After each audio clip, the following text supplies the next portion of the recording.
Hello everyone and welcome back to my YouTube channel. Today I am creating a card with the image I colored in for the coloring challenge on day 3.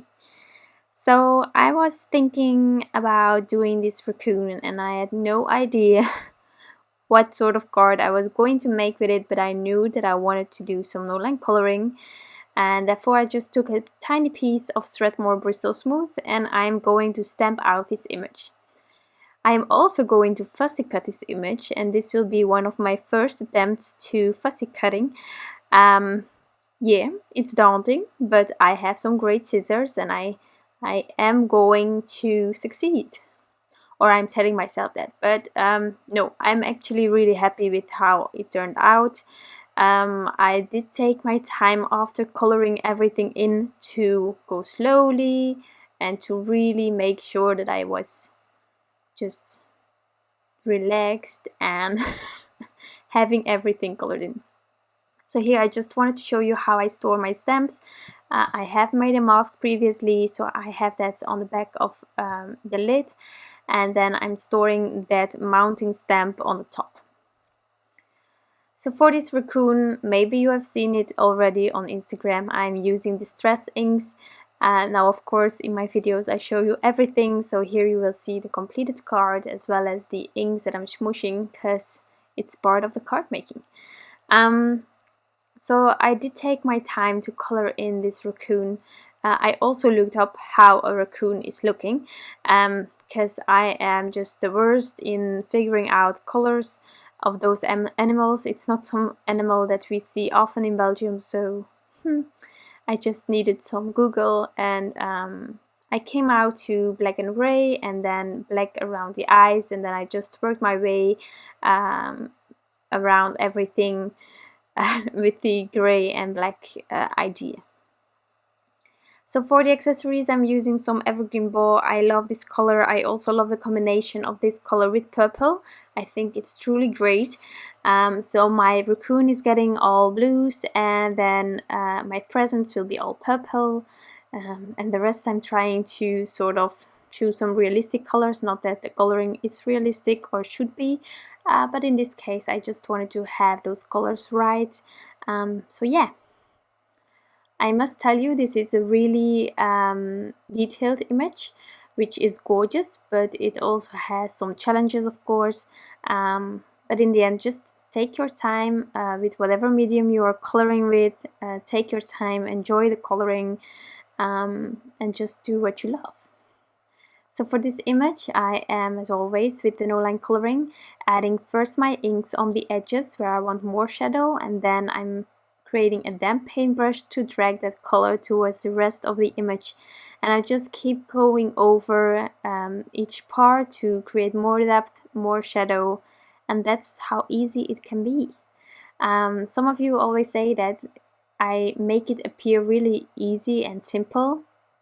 Once you have done this a few times, it is really easy and simple, and I'm trying to explain it this way to really encourage you to try this out, this technique. I saw already a few people tagging me on Instagram. Some have mailed me with their creations, and I must admit I am so happy when I see you creating things, and some people really get a hang of it in the meanwhile, and just taking that leap and enjoying the coloring of your images is just truly fantastic, and I'm super proud of everyone who is trying this out for the first time, for the second time, who is just fiddling with it because it's the first time, who is hanging on there and keep going. Really, that's the only way how we can learn new things. So I'm ecstatic when I see what you create, and when I see that I could inspire you to do that. That's just a gorgeous compliment, and it always makes me blush. So thank you for that. I truly appreciate all your comments, your feedback, your leap of faith with trying things out. Yeah, it's just gorgeous. So I wanted to say that also with the coloring challenge, I think I said it in the previous video, it's also a time where a lot of people try new things, and I just think that is wonderful. if you want to be able to do something that you have never done before, you just have to try it out first, and then you will know where you can improve yourself, what you could do better, what you like about things, if it's your thing or not. Really, that's the only way you will see it. Here for the tail, I'm just scribbling on those tiny hairs that were on the stamp, to really get that organic and natural look at the end of my coloring. And then I'm just going to add the gray to the other part of this tail and then do the same as I always do. So really, once you know how you are going to tackle this, it can be easy. So don't worry about it, just try it out. So yeah, for the rest of this image I'm going to put on some music, and then I will be back explaining a bit about the background, because I was inspired and challenged at the same time by someone on Instagram, and I really want to talk about it. So I'll be back soon.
So that's my image, and I'm going to fussy cut it, as I said in the beginning, and I'm going to use this amazing scissor. So yeah, I'm not filming that because that took me like a really long time, but I'm happy with how it turned out. I've die cut this slim window dressing. It's from Mama Elephant. I want to keep the frame white. So I'm doing that with my purple tape as always, and then I'm going to start with my background. So while I was coloring this image, I had no idea where I was going with this card. So this card was like made like 2-3 days after coloring the image, which is normally not the case for me because I just do everything in one go. But now for the coloring challenge, I'm really just coloring all the way each day. So yeah. I shared this video of the raccoon, and then there was a lovely lady on Instagram, Anke, from ankes.art, and she's amazing. So if you're on Instagram, you can always check her out, and if you're not following yet, I really recommend following her. She actually responded to my video where I was like, I don't know what I'm going to create, but as soon as I create something with it, I'll share it. And she says it's perfect for a winter slimline card with lots of snow and some trees. Now, when she was sending this text message, I was thinking about a strange color combination maybe for winter, but just I was thinking about blues to yellows to orange yellow color to fit with the colors that I used for my image. And then she said trees and slimline. I wasn't thinking about slimline at all, but okay, slimline. So I went to my desk a few days after, and I was like, okay, so slimline. I cut out the slimline, and then I was okay, trees. So I'm drawing in some really simple trees, and then I was like, okay, but now what now? And I just couldn't get rid of the idea of the colors that I wanted to use. So original, when I was thinking about those colors for the background, I was thinking about ink blending.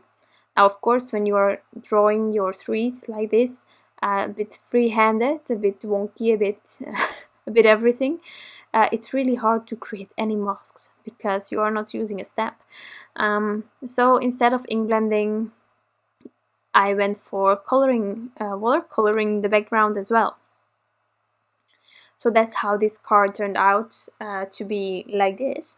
And yeah, I don't know what you think. I'm still curious about the sky idea with ink blending because currently, and with the paper I was using, the Strathmore Bristol Smooth, it's lovely for the way I do no line coloring. But it also cannot handle a lot of water, so maybe for this background I would have better used like real watercolor paper, but I didn't, and I managed in the end. But I think that maybe ink blending would have been a bit smoother, but then again, it wasn't an option this time. So yeah, I'm now adding some lines to the trees, and then I'm just fading it a bit more because I don't want them to be too harsh. So adding lines, then paintbrush, going over the top of the lines a bit more to fade it into the rest of the tree. And then yeah, that's how I'm doing these trees. And yeah, I'm not good in watercoloring. And then I don't mean like the no line coloring, I love that, but that's when I'm coloring images. But truly making backgrounds, I'm really not that kind of an artist. So these trees, I did them once and they worked out fine, and I think they worked out now as well, but better than this isn't going to work for me. So yeah, I enjoyed this, but don't ask me to do anything more fancy than this, because yeah, we are all limited in some ways, and I'm limited in creating my own things. I'm just, yeah, I'm not there yet. Maybe I should follow some lessons. Yeah, but not for now. So here are my trees, and then I will fill up the sky with the 4 colors that I've chosen for that. But that's actually how this card came together, with the idea of Anke, as well as with the idea of the colors that I couldn't get rid of. I also was planning on putting my image lower than it ended up in the end, but when everything was finished, I just liked it more when it was a bit closer towards the trees, so I just changed that a bit. So yeah. For my cracked pistachio, my ink pad, really, when I smoosh it, I just don't have the idea that I have a lot of ink to use. So I'm using a diluted version of the refill. Always be careful with the refills, they are much stronger in color than when you take it from your pad itself. So if you don't want to have like a really dark color, really dilute it enough before adding it to your paper. Okay, then for the rest of the coloring, I'm going to put on some music, and I will be back as soon as my 2 layers are on there.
So that's my sky, and now because I'm going to shift up the images a bit more towards the top, I just had to do something on the bottom, and I decided to ink blend some antique linen on there, but I just wanted to have it framed.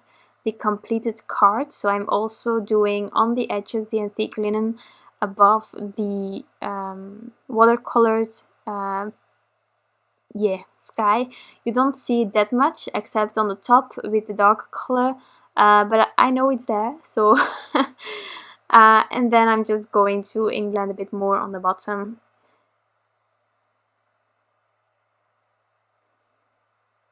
Then after this is ink blended, I'm going to heat emboss my sentiment, and then I will be back with some more explanation.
The embossing powder that I used for this card was Classic Gold from NUVO, and now I'm going to protect my sentiment because I'm going to do some white gouache splatters to create some snow.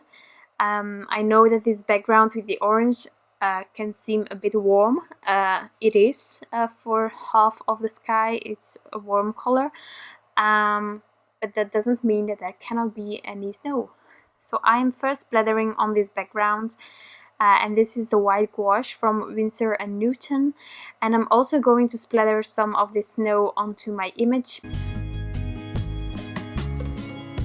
And once everything is dry, I can add this to a card base. So I really enjoyed creating this card, especially with Raccoon. These images created by Stacey Yacula, are just so fabulous, and I'm so glad that I have these.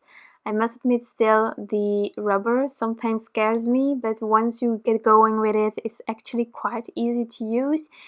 Just have a piece of acetate, I recommend, and then you can just do whatever you want to do. So I'm going to add this panel using some liquid glue because I want to have some wiggle room before everything is adhered on there. And then I'm going to add my Raccoon using some thin foam squares by Scrapbook Adhesives, and then this card will be finished. So I really hope that you enjoyed this video and that you might got inspired to create something similar yourself. If you have any questions, please leave them down below. I will answer them as quick as possible. I truly appreciate you all stopping by each time on my channel and being such a support for me in these days. It really lifts me up, so thank you very much. I hope that you are all safe and well, and I will see you back soon with a new card. Bye!